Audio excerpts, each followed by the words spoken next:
The moment the first firework burst open, she tilted her head back and whispered, "It's so beautiful." I turned to look at her and said, "Yeah, it really is." Her name was Natsu, my childhood friend, from elementary school all the way through college. We had spent more than 10 years in the same schools. Everyone around us thought we had been together forever, but we weren't. It wasn't because I didn't like her. It was because the more I liked her, the harder it became to say it out loud. This was the last summer of college. That day was hot and humid. I rode my bike to the beach with her sitting on the back, swinging her legs as she talked about school, about graduation, about where we might go afterward. Then she told me there was a fireworks festival that night and asked me to go with her. I said, "What's so fun about getting crushed in a crowd?" She tugged on my shirt and whined, "Come on, just this once."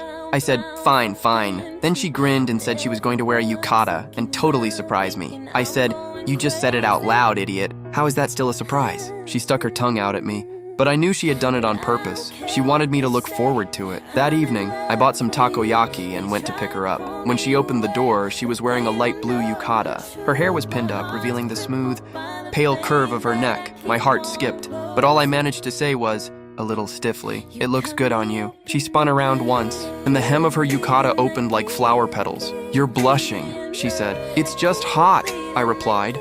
We squeezed into the crowd and waited for the sky to get dark. She stood very close to me. Every now and then, the sleeve of her yukata brushed against the back of my hand, and every time it did, my fingers curled slightly. Then the first streak of light shot up from the ground into the night sky. With a loud boom, golden fireworks bloomed overhead, like someone had scattered a handful of stars across the heavens. She tilted her head back and said, "It's so beautiful." I turned and looked at her profile. The light from the fireworks flickered in her eyes. I said, "Yeah, it really is." But when I said those words, I wasn't looking at the fireworks. Suddenly, she turned her head, and our eyes met. My face must have given me away. A blush spread across her cheeks. Though under the glow of the fireworks, I couldn't see it clearly. I only saw her lips move a little, but she didn't say anything.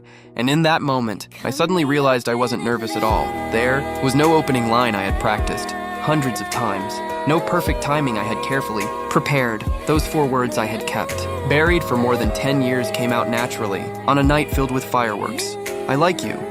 The second I said it, the weight that had been pressing on my chest finally lifted. No matter how she answered, I knew I wouldn't regret it. Then I saw a faint shimmer in her eyes, brighter than the fireworks above us. Softly, she said, "I like you too." Another firework burst overhead. The crowd cheered. Everything around us was loud, but I heard her perfectly. That summer, those fireworks, the way she stood in front of me in her yukata, I'll never forget any of it. So you see, some words stay hidden for more than 10 years. Not because you're too scared to say them. Sometimes they're just waiting for the right moment. Waiting for the fireworks to light up the sky, for you, waiting for her profile to fall perfectly into that glow, waiting for the words in your heart to stand up on their own and walk right over to her.